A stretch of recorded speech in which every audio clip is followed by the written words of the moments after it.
In order to know the pulse of the people, you have to get out and talk to the people. So now we're going to open it up to our studio audience.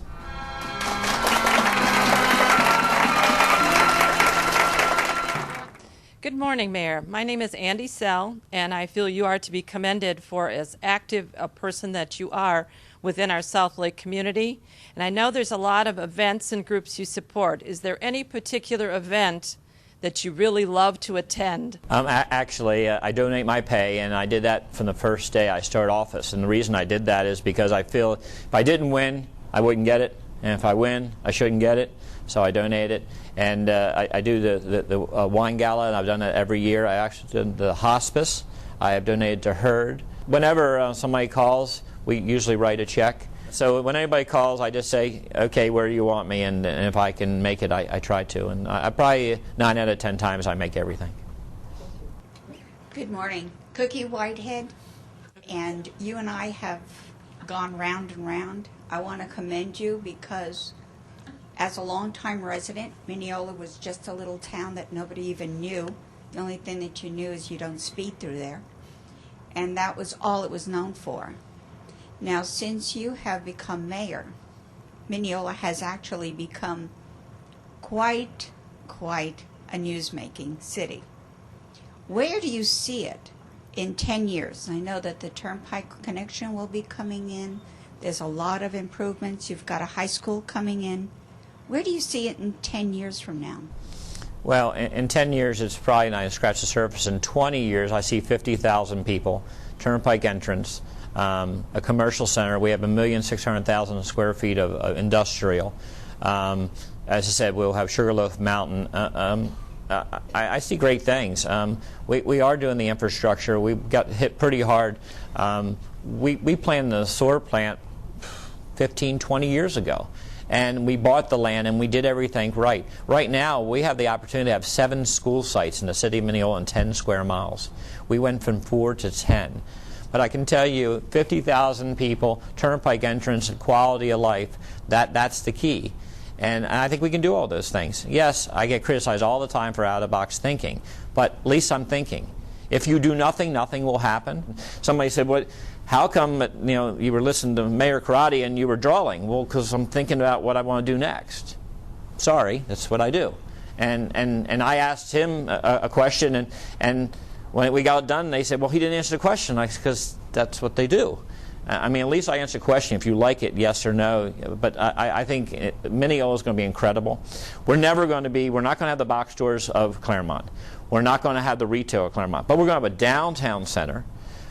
We should out of box thinking, maybe not car dealerships to go out. How about everything going up and high density? And so I think the trend's going to change, and I think we have some incredible things that could happen.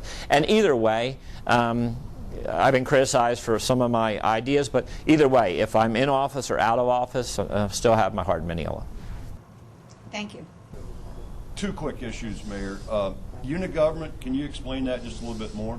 And secondly, your opponent is talking about a police department in Minneola. I thought the sheriff's office was doing a good job. What is your opinion? Hey, first of all, Unigov is because you can't tax people anymore. You can tax people more, but at the end of the day, there's no more money, folks. They're cutting hours, they're cutting jobs, people are losing their houses, so you can tax them all they want, but at the end of the day, what you're going to do is they're going to move out, you're going to have more foreclosures, and guess who takes care of the foreclosures? The city. Well, enough is enough. So the Unigov part of it is they've done Jacksonville, they did it in Indiana years ago. At the end of the day, if there's no more, you can't grow government. You have to bring government back in and decide, well, if it gets to a point that the budget can't sustain $1,400,000 for police service, they're the 2 biggest things. Police is $1.4 million and fire is $1.4 million. If you can't afford to go higher and you're going to lose the service, Unigub's the way to go. Jacksonville's done it. It does work. The second question, police department. Well, a little card went around. My opponent says, "I want a police department." Yes, sir, I did, and I always do, and always will. And he is fiscally responsible, but the reality is nothing wrong with the sheriff's department. I have a good rapport with Sheriff Borders. I've always run a police department. I want a police department when it's all over. I wanted a police dog 7 years ago. They told me no. Every year for 7 years, I asked for a police dog. I have one now. It's gained over $100,000 in money from the police dog. Yes, I always wanted my own police department. I always wanted my own fire department. And I did that. I wanted my own fire department. And I wouldn't have changed the fire department if the fire department back then would have gave me ALS. They said absolutely positively not.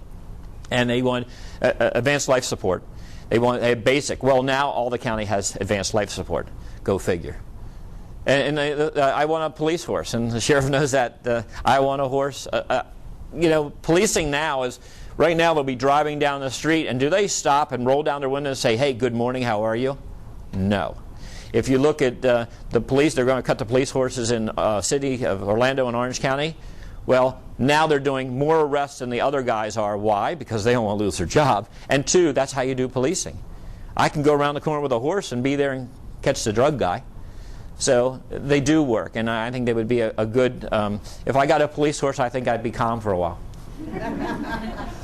Hi, Kim Johnson. I'm a realtor, and I'm the Finance and Budget Chair for the Women's Council of Realtors, and I'm also the Realtor Political Action Committee Chairperson for the Lake and Sumter County Boards. So my voice is pretty much from the realtors in this community.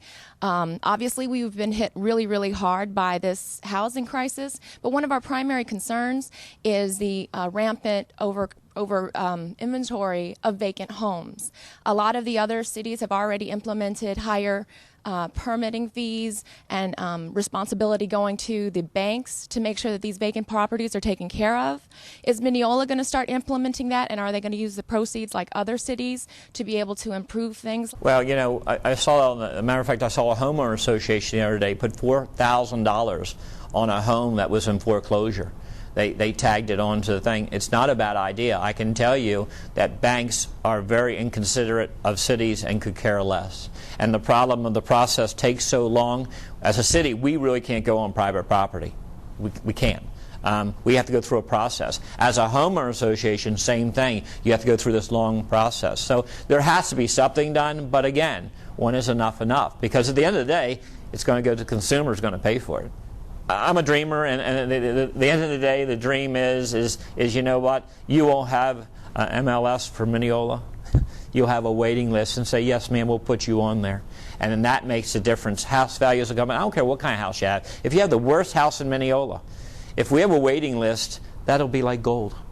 And so I think you're totally right, but it's a tough process, and it's something we can work on the next term. But we need to work on something, because what we're doing now doesn't work. Thank you.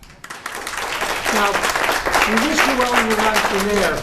Now, those of you who know, David has his supporters and detractors, but he's never at a loss for words. So thanks again for being here. Now, remember, whether it's for city mayor or city council, it's your voice, and that's why we get out there and vote. I want to send a special thanks to Sanctuary Ridge, to